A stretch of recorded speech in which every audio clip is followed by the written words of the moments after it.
The Nexus War Academy floated in the void between three dying stars, a monument to galactic military might that somehow managed to look both impressive and pretentious at the same time. Its crystalline spires twisted toward the cosmos like the desperate fingers of a drowning bureaucrat, while its massive training halls hummed with the kind of aggressive energy that only came from cramming thousands of young, hormonal aliens into a space designed by committee. For over 3 millennia, the Academy had been churning out the galaxy's finest warriors, or at least the ones with the best connections and the loudest parents. Every species worth mentioning sent their brightest and most violent offspring here to learn the ancient arts of combat, strategy, and how to file proper casualty reports. The Zephyrians came with their forearms and superiority complexes. The Drachmori arrived breathing sulfur and existential dread. Even the crystalline collective managed to send representatives, though nobody was quite sure how rocks could be violent until they met one in a dark alley. The Academy's philosophy was beautifully simple: might makes right, and if you can't make might, you probably shouldn't have bothered showing up. This worked wonderfully for everyone involved, creating a delightfully toxic environment where species could compete to see who could be the most efficiently brutal, while maintaining the thin veneer of civilized education. Then the humans showed up. The Terran Exchange Program, as it was so diplomatically named, had been someone's idea of a cosmic joke. Some paper-pushing administrator in the Galactic Council had looked at the application from this backwater species and thought, why not? What's the worst that could happen? It was the kind of decision that historians would later describe as regrettable and possibly influenced by recreational pharmaceuticals. High Marshal Zexthara, the Academy's commandant, had initially treated the whole thing as an amusing diversion. Humans were the galactic equivalent of house pets that had learned to use tools, cute, but hardly threatening. Their application boasted about their adaptability and strategic thinking, which was rather like a slug bragging about its aerodynamic properties. The first human exchange student had arrived 3 months ago, and the Academy had been having a grand time ever since. Kira Voss was her name, though most of the alien cadets had taken to calling her the Quiet One or that weird mammal. She was unremarkable in the way that beige paint was unremarkable, present, technically functional, but hardly worth noticing. Kira stood barely 5.5 feet tall, which made her an adorable midget by Academy standards. Her brown hair was kept in a practical bun that screamed military regulation, and her dark eyes had the unsettling habit of watching everything without seeming to judge. She moved with a kind of careful economy that suggested either excellent training or severe social anxiety. The betting pools were split 50-50 on which. What made Kira truly fascinating to observe was a complete failure to fit into the Academy's carefully maintained ecosystem of aggression and posturing. While Drachmori cadets spent their mornings roaring challenges at their breakfast, and Zephyrian students practiced intimidation displays in the corridors, Kira simply existed in her own quiet bubble of human peculiarity. She attended classes on advanced tactical slaughter, with the same expression most people reserved for grocery shopping. During combat philosophy seminars, where other species would debate the finer points of honorable dismemberment, Kira would sit in the back taking notes like she was auditing a particularly boring lecture on tax law. Even during physical conditioning, where cadets traditionally tried to establish dominance through creative violence, she would complete her exercises with mechanical precision and then wait patiently for everyone else to finish their territorial displays. The other cadets found this behavior deeply unsettling. Vex Grimscale, a particularly obnoxious Drachmori with anger management issues and a collection of intimidating scars, had taken it upon himself to educate the human about proper Academy behavior. His teaching methods primarily involved increasingly elaborate attempts at humiliation, which Kira endured with the patience of someone waiting for a particularly slow elevator. "Look at the little mammal," Vex would announce during mess hall gatherings, his sulphurous breath fogging the air around his scaled head. "So quiet. So meek. I wonder if she even knows what violence is, or if her species just hugs their problems to death." The laughter that followed these observations had the forced quality of people who weren't entirely sure what they were laughing at, but didn't want to be left out. Kira would continue eating her protein rations with the same methodical approach she applied to everything else, occasionally glancing up with an expression that might have been mild interest or complete indifference. This dynamic had persisted for weeks, creating a comfortable routine of mockery that everyone could rely on. The Academy's social order remained intact, with humans firmly established at the bottom of the food chain, just above the automated cleaning units and slightly below the potted plants in the hydroponics lab. Everything changed on a Tuesday, because of course it did. Tuesdays had a reputation throughout the galaxy for being cosmically significant in the most inconvenient ways possible. The morning had started normally enough, with the usual collection of intimidation displays and creative threats being exchanged over breakfast. Thrak Bloodclaw, the Academy's undisputed champion and the kind of being whose name alone required hazard pay for pronouncing, had been holding court at the center of the mess hall. Standing nearly 8 feet tall and built like a particularly aggressive building, Thrak represented everything the Academy stood for: overwhelming force, casual brutality, and the sort of confidence that came from never having been meaningfully challenged. Thrak belonged to the Vorthak species, beings who had evolved from something that looked like the unholy offspring of a bear, a tank, and a particularly bad mood. His hide was covered in the kind of natural armor that made personal weapons seem optimistic, and his forearms ended in claws that could carve their way through most known materials. He had been Academy champion for 2 years running, a streak that had ended several promising careers and at least one cadet's ability to digest solid food. The champion was regaling his audience with stories of his latest victory, embellishing details that were already impressive enough to require their own insurance policies. His opponent had been a crystalline collective warrior, and according to Thrak's version of events, the fight had lasted long enough for him to demonstrate 17 different dismantling techniques before achieving victory through what could generously be called superior firepower. The crystal being actually thought it could match Vorthak strength, Thrak rumbled, his voice carrying the kind of casual menace that made furniture nervous. I showed it the error of its mineral thinking. Now it serves as decorative gravel in my personal quarters. The audience made appropriately appreciative noises, because disagreeing with Thrak about anything was generally considered a form of assisted suicide. Even the Academy's instructors gave the champion a wide berth, partly out of respect for his abilities and partly because his idea of friendly conversation tended to involve property damage. It was at this moment of perfect Academy harmony that Kira Voss chose to walk past Thrak's table, carrying her breakfast tray with the same unhurried precision she applied to everything else. She wasn't trying to be noticed, wasn't attempting to make a statement, wasn't doing anything more provocative than existing in the same general area as the champion. In a more reasonable universe, this would have been the end of it. Unfortunately, the universe had stopped being reasonable sometime around the invention of faster-than-light travel. Thrak's eyes, all 4 of them, tracked the human's movement with the kind of predatory focus usually reserved for wounded prey. Something about her complete lack of reaction to his presence struck him as personally offensive, as if her indifference was somehow diminishing his carefully cultivated aura of menace. "Little mammal," Thrak called out, his voice carrying across the suddenly quiet mess hall with the subtlety of a gravitational collapse. "I notice you show no proper respect to your betters. Perhaps you need education in Academy hierarchy." Kira stopped walking, not because she was afraid, but with the resigned patience of someone whose train had just been delayed indefinitely. She turned to face the champion with the same expression she might use to acknowledge a slightly persistent door-to-door salesman. "I apologize if I've caused offense," she said, her voice carrying clearly despite its modest volume. "That wasn't my intention." The response was so perfectly, diplomatically neutral, that it somehow managed to be more insulting than any direct challenge could have been. Thrak's quad brain processed this for several seconds, trying to find the hidden aggression that surely must be lurking behind such careful politeness. When he failed to detect any, his confusion transformed into the kind of anger that usually preceded significant architectural damage. Intention. Thrak rose from his seat, unfolding to his full imposing height like a natural disaster with anger management issues. "I care nothing for your mammalian intentions. I care only that you learn proper deference to superior species." The mess hall had gone completely silent now, with the kind of anticipatory quiet that preceded either spectacular entertainment or mass casualties. Other cadets began subtly repositioning themselves to ensure optimal viewing angles while maintaining safe distances from the potential blast radius. Kira set her breakfast tray down on the nearest table with careful precision, as if she were handling delicate crystal rather than standard-issue Academy dinnerware. When she straightened up, something had changed in her posture, a subtle shift that most observers missed, but that sent warning signals through the more experienced fighters present. "I understand you're trying to establish dominance," Kira said, her tone remaining conversational despite the growing tension.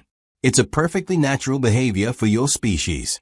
But I'd prefer to finish my breakfast in peace, if that's acceptable."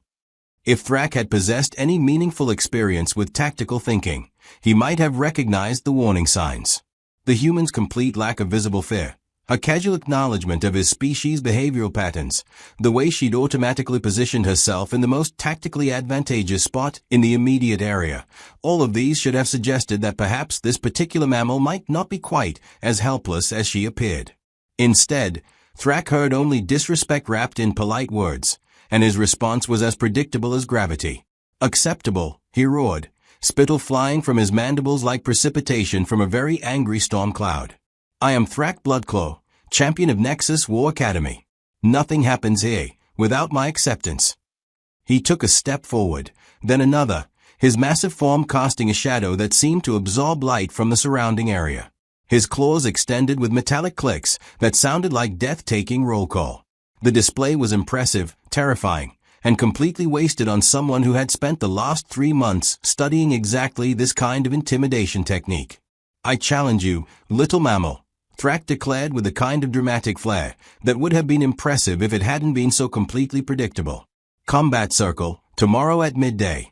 The Academy will witness how Vorthak deal with disrespectful prey."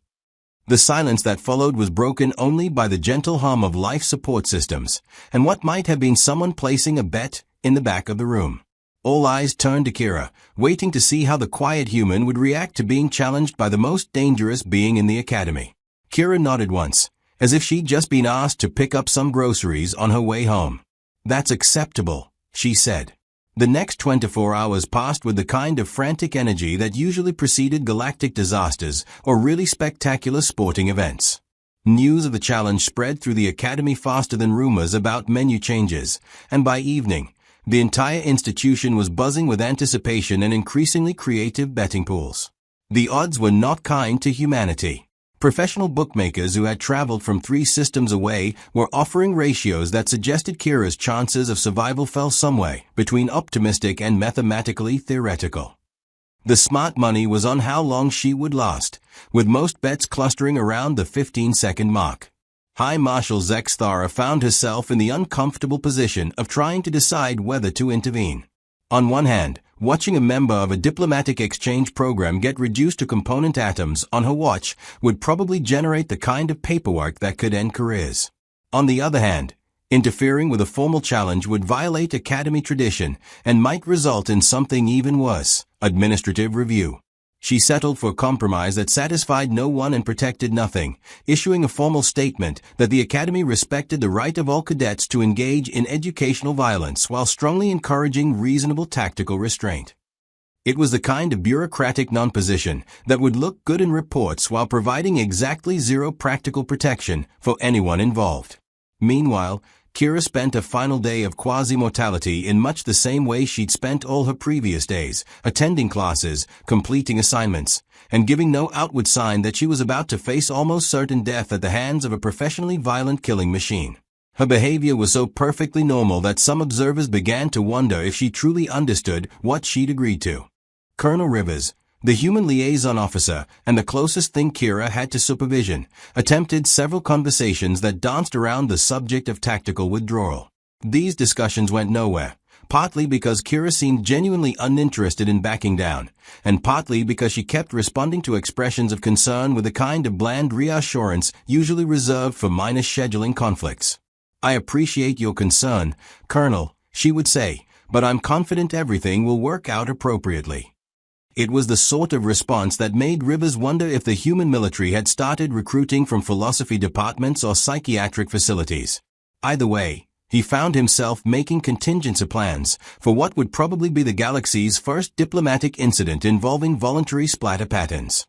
The day of the challenge dawned with the kind of crystalline clarity that suggested the universe was ensuring optimal visibility for whatever was about to happen. The Academy's main combat arena, a circular space designed to contain violence while providing excellent sight lines for spectators, filled early with beings from across the known galaxy. They came not just from the Academy, but from nearby systems, having traveled specifically to witness what was being billed as either the shortest fight in Academy history or the most spectacular example of interspecies violence since the Crystalline Collective had discovered percussion instruments. Vendors had set up stalls selling refreshments, commemorative weapons, and insurance policies with surprisingly reasonable premiums. The arena itself was a masterpiece of practical design and barely contained bloodlust. Its floor was composed of some material that could absorb significant impact while providing excellent traction for various ambulatory appendages.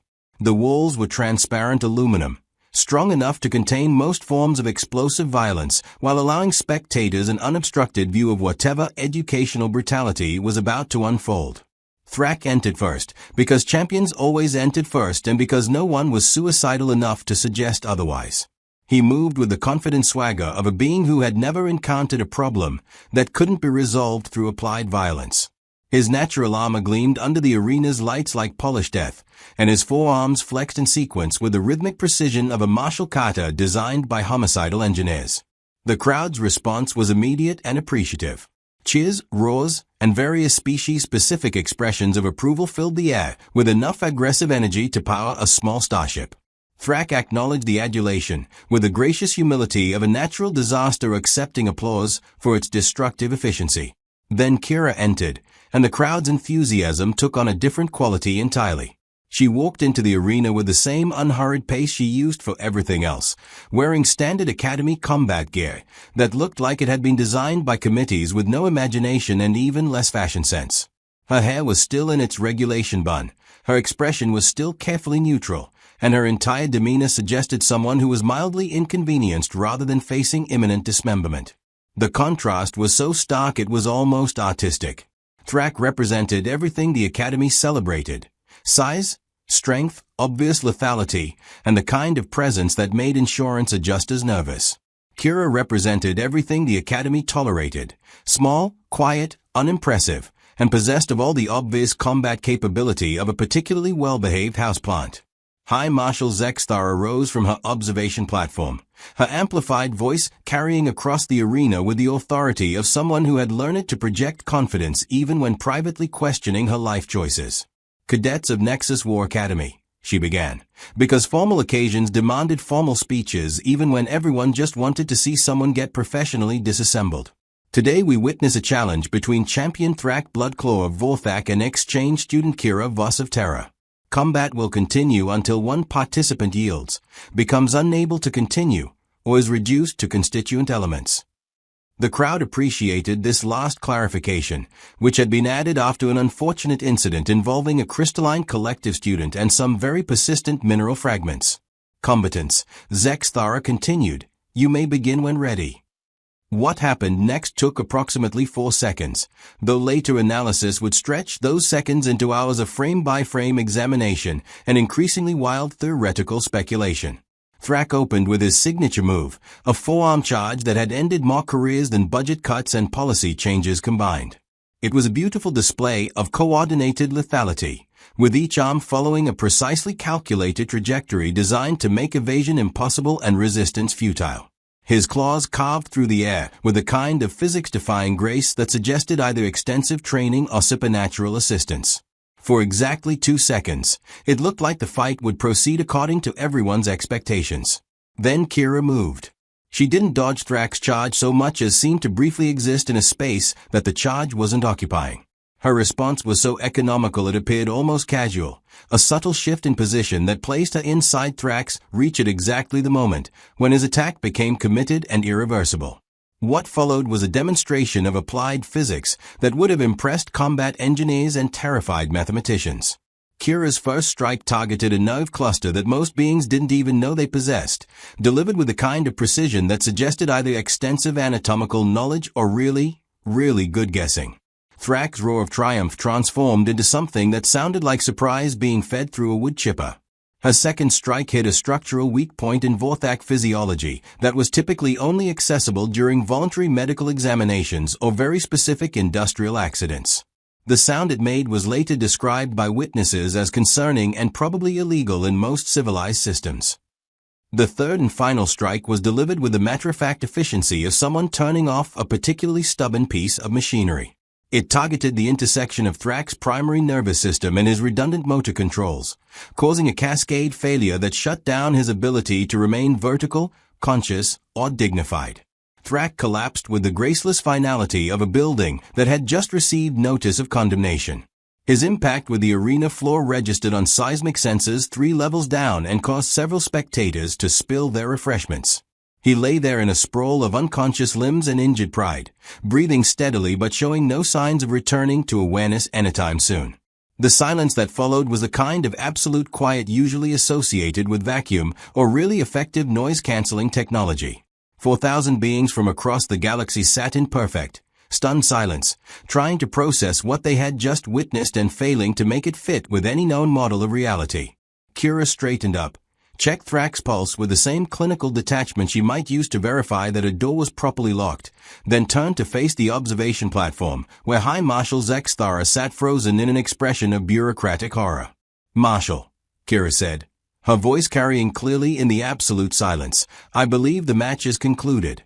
Should I report to medical for post-combat evaluation?" The question snapped Zexthara out of her paralysis, though her response had the slightly mechanical quality of someone whose brain was still buffering. "Medical evaluation. Yes, that would be appropriate," she managed. "Also, perhaps you could report to my office afterward for debriefing." Kira nodded with the same polite acknowledgement she'd shown throughout her entire academy experience, then walked toward the arena exit with her characteristic unhurried pace. Behind her, medical teams were swarming around Thrak's unconscious form, their scanners confirming what everyone already knew. The champion was definitively, comprehensively, and professionally unconscious. As she passed through the arena's exit, the silence finally broke. It started as a whisper, then grew into excited conversation, then exploded into the kind of chaotic discussion that usually followed natural disasters or really significant sporting upsets. The subsequent investigation, conducted by beings who possessed advanced degrees in tactical analysis and still couldn't quite believe their own sensor readings, revealed several interesting facts about exchange student Kira Voss. First, her academy application had listed her previous occupation as military consultant, which everyone had assumed was a polite way of saying unemployed. Further inquiry revealed that military consultant was actually a polite way of saying person who taught other people creative ways to end conflicts quickly. Second, her species designation as human had apparently been considered sufficient identification, without anyone bothering to check what specific subset of humanity she represented. This was rather like identifying someone simply as carbon-based without mentioning whether they were a flower or a fusion reactor. Third, and most significantly, Terra's military had apparently developed the habit of sending their most interesting graduates on cultural exchange programs with species that might benefit from exposure to alternative approaches to conflict resolution. It was diplomacy through demonstration. And Kira had just provided the galaxy's most prestigious military academy with a masterclass in practical applied violence. High Marshal Zexthara, reviewing these findings in the privacy of her office while nursing what she suspected was the beginning of a truly spectacular headache, found herself confronting the uncomfortable realization that the Terran exchange program had never been about education at all. It had been about advertising.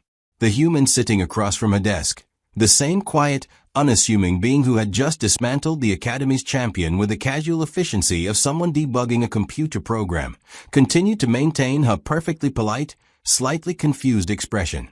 "Marshal," Kira said, "I hope I haven't caused any administrative difficulties."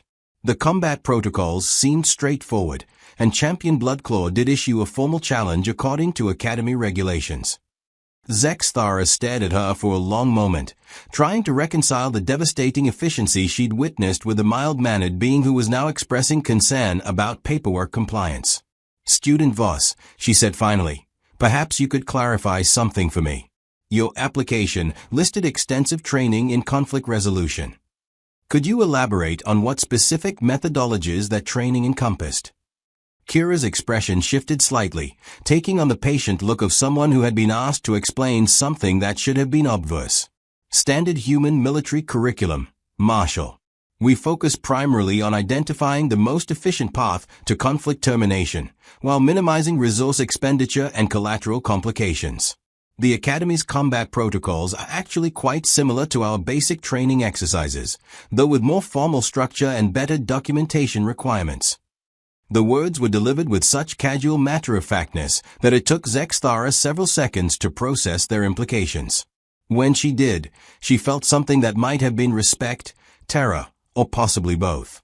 "I see," she said, though she suspected she was only seeing a very small fraction of whatever was actually going on. "And this represents typical human military capability." "Oh no, Marshal," Kira replied with what might have been modest embarrassment. "I'm just a training instructor. Our actual combat specialists are much more impressive."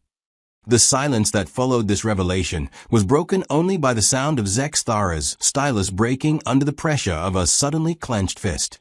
In the days that followed, the Academy underwent what could politely be described as a cultural adjustment period. The casual dismissal of human capabilities that had characterized the previous months evaporated like water in vacuum, replaced by a respectful wariness that occasionally bordered on paranoia. Cadets who had previously ignored Kira's presence now watched her movements with the focused attention usually reserved for unstable explosives or tax auditors. Instructors began including human tactical examples in their curricula, though they had to rely on theoretical frameworks since no one wanted to volunteer for practical demonstrations. Thrak Bloodclaw recovered from his encounter with human conflict resolution after 3 days of intensive medical attention and even more intensive psychological counseling. When he finally returned to duty, he did so with a significantly reduced vocabulary of intimidating threats and a newfound appreciation for the subtle complexities of interspecies relations. He also developed the habit of being scrupulously polite to anyone shorter than 7 feet, just in case. The Academy's betting pools underwent a similar adjustment, with odds on human capabilities shifting from laughably optimistic to "please consult your insurance provider before placing wagers." Several professional bookmakers took early retirement, claiming that the new variables had made accurate predictions impossible without access to classified military intelligence. Colonel Rivers, meanwhile, found his role as human liaison transformed from damage control specialist to very important person whom everyone wanted to keep happy. His requests for resources, previously processed with the enthusiasm typically reserved for tax forms, were now handled with the kind of prompt attention usually given to emergency evacuation orders. Kira herself seemed largely unaware of these changes, continuing to attend classes, complete assignments, and exist in her own quiet bubble of professional competence. When asked about her newfound status as the Academy's most feared student, she expressed mild confusion and concern that she might have somehow violated proper protocol. The Galactic Council, receiving reports of these developments through channels that definitely did not include official diplomatic communications, began to reconsider their assumptions about human military capabilities. Several species that had previously viewed terror as an amusing curiosity started making quiet inquiries about the possibility of cultural exchange programs of their own. The applications were politely declined, with explanations that the human military was currently reviewing its educational outreach priorities and would be in touch when circumstances permitted expanded programming. This was diplomatic language, for we're too busy laughing to process new requests right now. 6 months later, as graduation ceremonies approached and exchange programs prepared to conclude, High Marshal Zexthara found herself composing what was possibly the most carefully worded report of her career. The document, which would eventually become required reading at military academies across 17 systems, concluded with an observation that would prove prophetic. The Terran Exchange Program has provided valuable insights into alternative approaches to military education and conflict resolution. While exchange student Vos has demonstrated remarkable adaptability to Academy protocols, her presence has also highlighted certain assumptions in our traditional evaluation methodologies that may warrant reconsideration. Future exchange programs should perhaps include more comprehensive preliminary assessments of participant capabilities and cultural contexts. It was bureaucratic language for holy stars. We had no idea what we were dealing with. The real lesson, though unwritten in any official report, was simpler and more profound. In a galaxy full of beings who had spent millennia perfecting the arts of intimidation and violence, sometimes the most dangerous opponent was the one who simply showed up, paid attention, and got the job done without making a fuss about it. The humans, it turned out, had been paying attention for quite some time. And that, perhaps more than any demonstration of individual capability, was what made their quiet student so genuinely terrifying to contemplate. She wasn't an anomaly or an exception. She was a preview of what happened when a species spent its developmental period learning that the universe was vast, hostile, and utterly indifferent to fair play. They had learned to be ready for anything, and they had gotten very, very good at it. The Academy would never be quite the same, which was probably for the best.